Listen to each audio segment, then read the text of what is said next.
Hello everyone, मेरा नाम है आशुतोष पांडे और मेरे बारे में मैंने अपने बारे में सारी चीज़ें डिस्क्रिप्शन में लिख रखी हैं। आपको अगर इंटरेस्ट है तो आप जाके वहाँ पे पढ़ सकते हैं। इस चैनल के माध्यम से हम क्लास 9th के सारे चैप्टर्स करेंगे। हमारा मेन फोकस होगा एनसीईआरटी के सारे क्वेश्चन सॉल्व करना। इसके अलावा एनसीईआरटी में कुछ डेफिनेशन नहीं दी हुई हैं, उसको हम यहाँ इस चैनल के माध्यम से सारी चीज़ें कवर अप करेंगे। तो बिना टाइम गवाए हम अपने क्लास 9th के चैप्टर फर्स्ट को शुरू करते हैं, जिसका नाम है नंबर सिस्टम। नंबर सिस्टम का पहला हमारा टॉपिक आता है natural number. What is a natural number?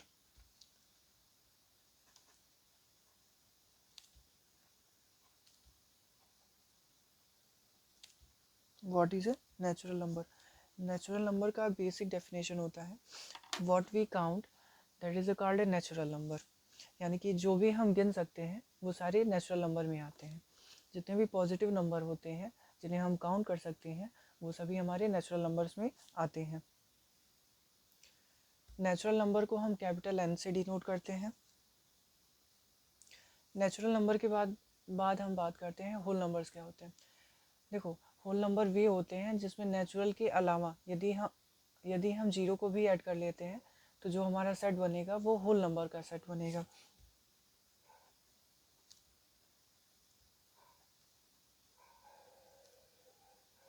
तो होल नंबर्स हमारे क्या होते हैं?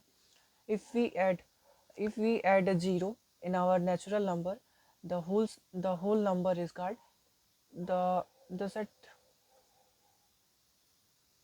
देखो, होल नंबर को हम कैपिटल W से डिनोट करते हैं।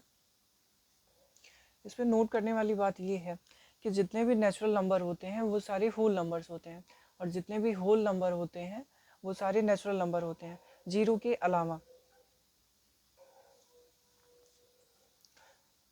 अब होल नंबर के बाद बात करते हैं हम इंटीजर्स क्या होते हैं। तो इंटीजर्स वो होते हैं अगर हम होल नंबर्स में नेगेटिव ऑफ नेचुरल नंबर को ऐड कर देते हैं तो जो हमारा सेट बनेगा वो इंटीजर्स का एक सेट बनेगा। इसको हम लिखते कैसे हैं डेफिनेशन के साथ, वो मैं आपको लिख के बताता हूँ।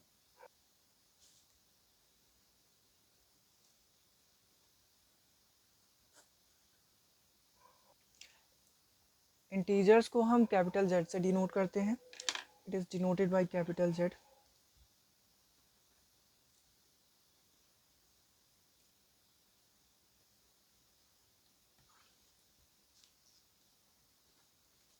एग्जाम्पल में हम लिख सकते हैं -5, -4, -3, -2, 0, 1, 2, 3, 4, 5। इंटीजर्स में कुछ इंपॉर्टेंट पॉइंट होते हैं जिन्हें हम लिख लेते हैं, जिन्हें हम नोट कर लेते हैं। देखो, इंटीजर्स में क्या होता है? Every natural numbers are integers, every whole numbers are integers, but zero is not a positive not a negative. तो जीरो को हम न्यूट्रल लिखते हैं। अब हम बात करते हैं representation of A integral on A number line. Representation of A integral on A number line.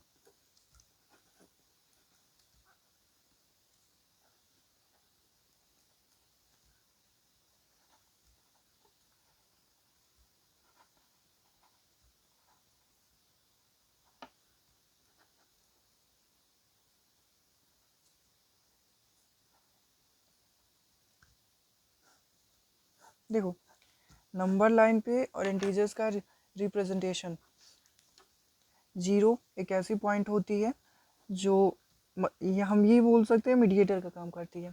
जो नेचुरल नंबर्स होते हैं, जो नेगेटिव ऑफ नेचुरल नंबर्स होते हैं, उनके बीच में जीरो जो होता है वो मीडिएटर का काम करता है। मतलब अगर हम राइट साइड की तरफ जाते हैं तो जो हमारा नंबर मिलता है वो सारे पॉजिटिव नंबर्स मिलते हैं।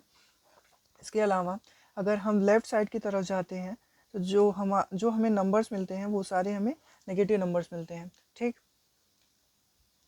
और इसमें एक स्पेशल पॉइंट ये है कि अगर ज़ीरो से राइट साइड की तरफ अगर कोई नंबर है, मान लो अगर हमने 2 नंबर्स लिया, तो इसका नेगेटिव ऑफ नेचुरल नंबर भी जीरो से दो दो जीरो से ही उतने ही डिस्टेंस पे होगा। मतलब मेरे कहने का बस ये मतलब है, अगर किसी नंबर लाइन का राइट साइड की तरफ जितना डिस्टेंस होगा उतना ही उसके नेगेटिव ऑफ नेचुरल नंबर की तरफ उतना ही डिस्टेंस वो कवर करेगा। अगर हम थ्री लेते हैं तो उसका नेगेटिव ऑफ नेचुरल नंबर भी -3 होगा, जो कि जीरो से सेम डिस्टेंस पे होगा। तो इसी रिप्रेजेंटेशन को हम कहते हैं रिप्रेजेंटेशन ऑफ इंटीजर्स। इसके बाद हम बात करते हैं रेशनल नंबर की। तो रेशनल नंबर्स क्या होते हैं?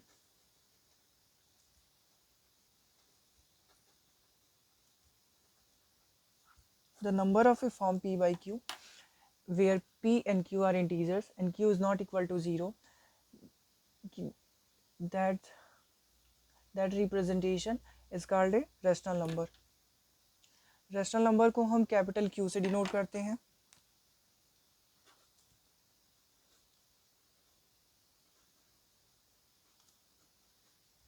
where q is not equal to 0। हम रेशनल नंबर के कुछ एग्जांपल्स ले लेते हैं जो होंगे हमारे 1/2, 2/3, 5/9। मतलब जो हमारा डिनोमिनेटर होना चाहिए वो 0 के इक्वल नहीं होना चाहिए। अगर 0 के इक्वल नहीं होना चाहिए तो जो हमें फ्रैक्शन मिलेगा वो उसे हम कहेंगे rational number. Denominator not should be equal to 0।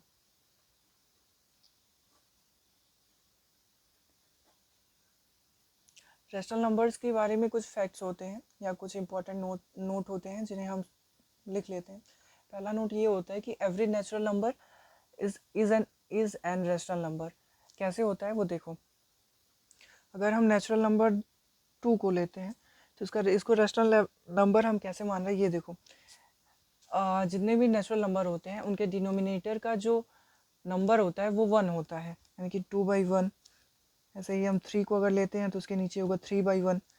तो इस टाइप के जितने भी नेचुरल नंबर होते हैं, या ऐसे बोल लो जो भी नेचुरल नंबर होते हैं वो रेशनल नंबर होते ही हैं। इसके अलावा हम बात करते हैं जीरो की। क्या जीरो रेशनल नंबर है या जीरो रेशनल नंबर नहीं है? तो जीरो रेशनल नंबर होगा इफ़ 0/1, या फिर अगर हमें कोई दे दिया जाए कि कोई नंबर्स है जो अगर कोई हमें दे दे कि ऊपर अगर हमें लिख दे कि 0 और उसके नीचे नीचे कोई सा भी नंबर लिख दे, तो इस केस में जीरो रेशनल नंबर होगा क्योंकि इसका रिजल्ट 0 आएगा। अब हम बात करते हैं कि क्या इंटीजर्स भी रेशनल नंबर होते हैं। तो हाँ, इंटीजर्स भी हमारे रेशनल नंबर्स होते हैं। वो कैसे होते हैं ये देखो। अगर हम इंटीजर्स ले लेते हैं -2, -3 या फिर -4, तो इसके नीचे भी डिनोमिनेटर में same as a natural number 1 होता ही है। तो ये जो फ्रैक्शन बना हमारा, और नीचे का denominator is not equal to 0, denominator is not equal to 0, it's mean जो हमारा फ्रैक्शन है वो एक रेशनल नंबर होगा। अब हम बात करते हैं इक्विवेलेंट रेशनल नंबर्स क्या होते हैं।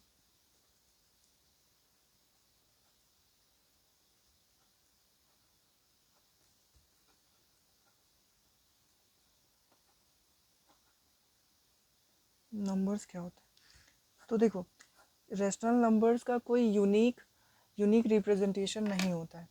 इसका मतलब ये है, हम 1/2 को 2/4 लिख सकते हैं, 3/6 लिख सकते हैं, 6/12 लिख सकते हैं, ऐसे मैनी मोर लिख सकते हैं हम ऐसे।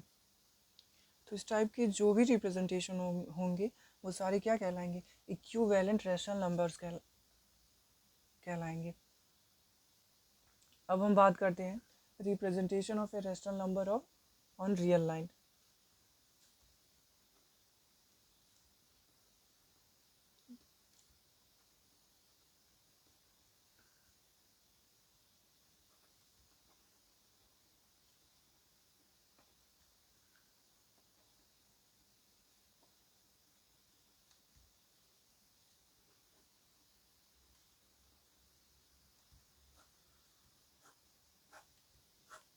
देखो, ये सेम एज रिप्रेजेंटेशन है इंटीजर्स के जैसे। मतलब जीरो इनमें भी मीडिएटर का काम करेगा। जितने भी natural number, positive natural number right side की तरफ जाएंगे, उतने ही अगर सेम नंबर हम लेते हैं तो उतने ही distance natural number, negative natural number zero से लेफ्ट साइड की तरफ कवर करेंगे। अगर हम हाफ ऑफ अगर हम हाफ लेते हैं, 1 का हाफ लेते हैं, तो अगर हम पॉजिटिव 1 का हाफ लेते हैं और सेम एज अगर हम नेगेटिव 1 का हाफ अगर हम 1 का हाफ लेते हैं, तो इस केस में जितना डिस्टेंस इधर कवर करेगा राइट साइड की तरफ पॉजिटिव के तरफ, उतना ही डिस्टेंस लेफ्ट साइड भी करेगा। बस यही रिप्रेजेंटेशन होता है हमारा रैशनल नंबर्स का। अभी तक हमने बेसिक डेफिनेशंस पढ़ा था किस चीज़ से क्या होता है। इसके बाद हम मेन चीज़ें पढ़ने वाले हैं, finding the numbers of the rational numbers, या फिर दो नंबर, यदि अगर हमें दो इंटीजर्स दे दिए जाते हैं, उसके बाद हमसे पूछा जाता है कि फाइंड करो कोई तीन number, three rational numbers between two given integers. ऐसे केस में हम क्या करेंगे? देखो, ऐसे फाइंड करने के लिए हमें 3 मेथड्स होते हैं जिसको हम बारी बारी से सीखेंगे। पहला मेथड्स क्या होता है हमारा, अगर हमें दो इंटीजर्स दे दिए जाते हैं x एंड y, और ऐसे केस में x is less than y। ठीक, देखो x और y में से अगर फ्रैक्शन पार्ट अगर हमें फ्रैक्शन इंटीजर्स दिया गया है, तो हम ये कैसे फाइंड करते हैं कि कौन सा फ्रैक्शन बड़ा है, कौन सा फ्रैक्शन छोटा है? तो इसका बहुत छोटा सा नियम है। अगर मान लो a by b is equals to c by d, हमें फाइंड करना है इनमें से बड़ा कौन सा है, विच वन इज ग्रेटर। तो हम कुछ ना करके क्रॉस मल्टीप्लाई कर देते हैं, ए डी और सी बी। अगर ए डी का प्रोडक्ट बड़ा होता है सी बी से, तो ग्रेटर का साइन इधर लिखते हैं।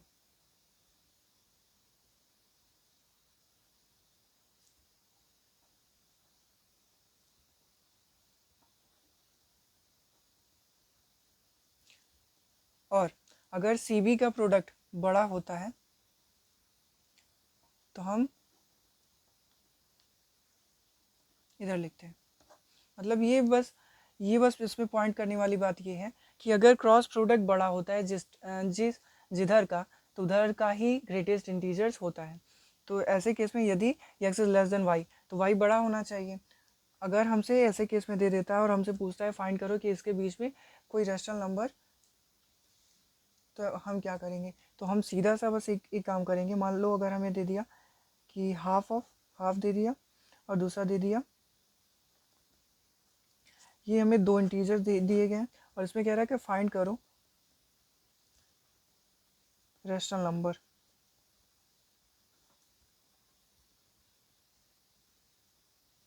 ठीक, इसको हम कैसे करेंगे?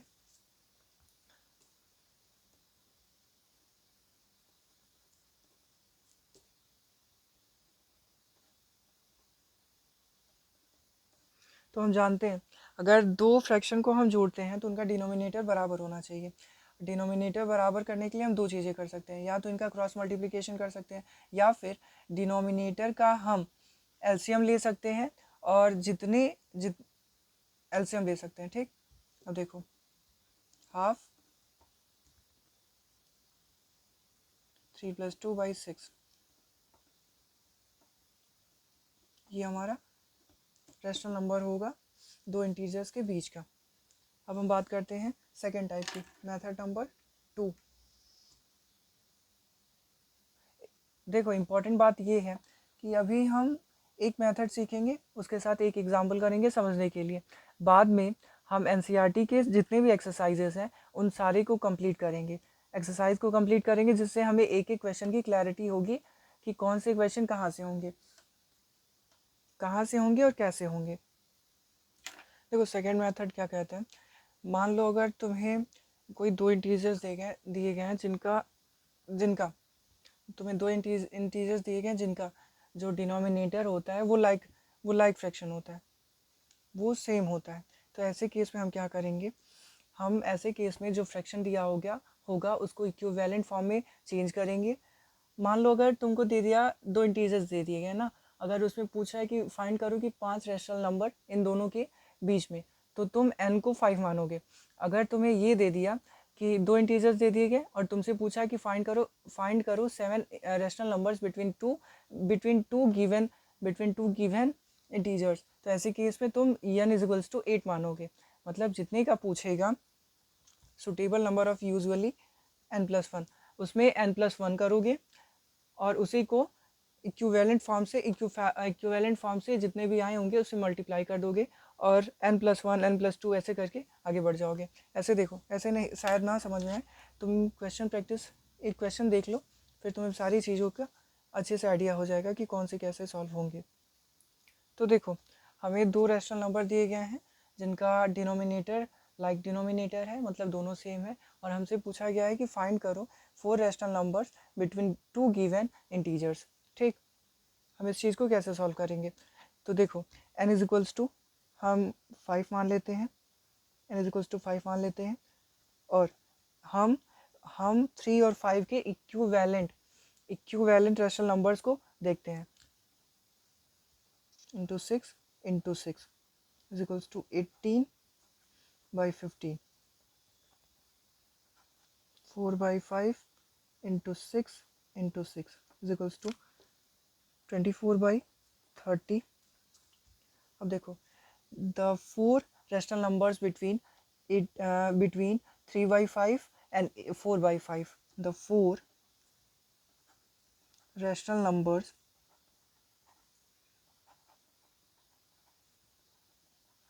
between 3 by 4 and 4 by 5 is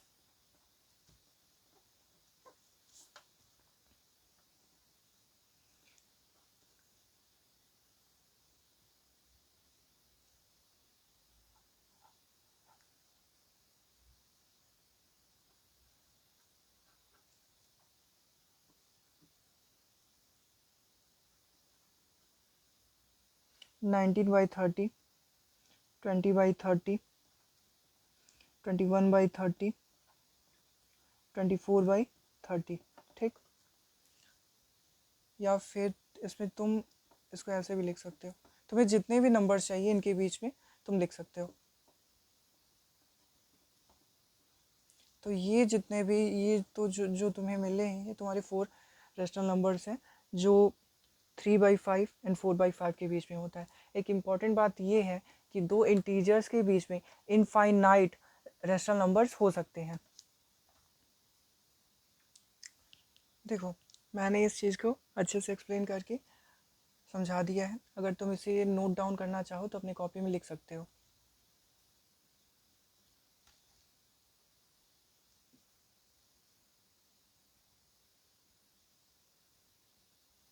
अब हम बात करते हैं थर्ड टाइप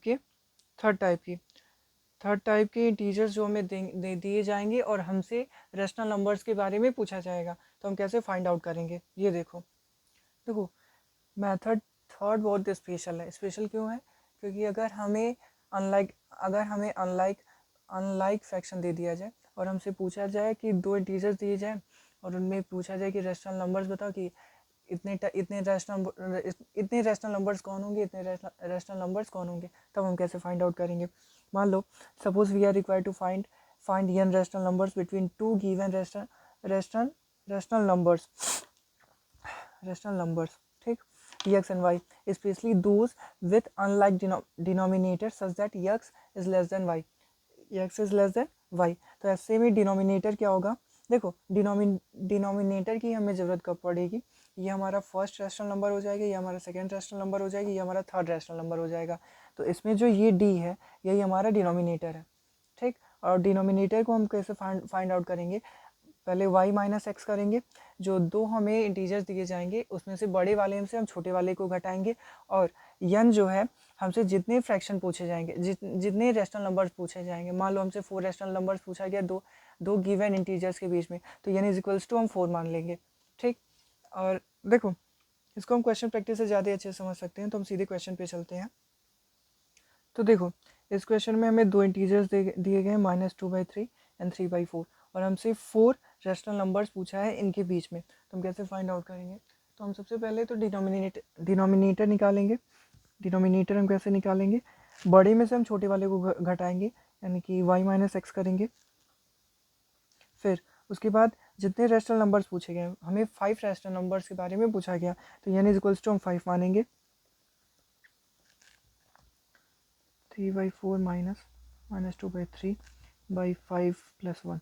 अब देखो, अब इतना तो जानते हैं कि अगर किसी ब्रैकेट के पहले माइनस होता है, अगर किसी ब्रैकेट के पहले माइनस होता है, तो जब हम ब्रैकेट खोलते हैं तो अंदर का साइन बदल जाता है।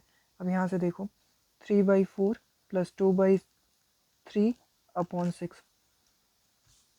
हम यहाँ से क्रॉस मल्टीप्लाई कर लेते हैं, तो हमें मिलेगा 9 3 3 जा 9 और प्लस 8 9 और 8 17 17/12 17/12/6। इसको हम ऐसे भी लिख सकते हैं 17/12/2। ठीक, ये हमारा क्या हो गया? ये हमारा, माफ़ करना मैंने गलती की, 17/12 × 1/6 यानी कि 17/84। ये हमारा डिनोमिनेटर हमें मिल गया। ठीक, अब डिनोमिनेटर को हमें 5 रैशनल नंबर्स चाहिए, तो 5 रैशनल नंबर्स हमें कैसे मिलेगा? x + d पहला रैशनल नंबर, दूसरा रैशनल नंबर हमारा होगा x + 2d, ऐसे ही करके x + 3d, और चौथा रैशनल नंबर हमारा क्या होगा? x + 4d। पांचवा रैशनल नंबर क्या होगा हमारा? x + 5d। ठीक, अब यहाँ से देखो, x + 5d, x क्या है हमारा? ये जो सबसे छोटी वैल्यू होगी वो हमारी होगी x। ये -2/3 + 17/84। दूसरा रैशनल नंबर क्या होगा हमारा? -2/3 + 2 टाइम्स ऑफ 17 17/84, 2 टाइम्स ऑफ 17/84। तीसरा रैशनल नंबर हमारा क्या होगा? x + 3 times of 17/84। 3 times of denominator भी बोल सकते हो तुम। ऐसे ही करके हमारा पांचवा रैशनल नंबर्स क्या होगा? पांचवा रैशनल नंबर्स हमारा होगा -2/3 + 5 टाइम्स ऑफ डिनोमिनेटर, यानी कि 7/84। ठीक, इसके बाद हम एक्सरसाइज करेंगे, जो NCERT का एक्सरसाइज दिया गया है हमें 1.1 सेकेंड लेक्चर में हम उसे कवर अप करेंगे।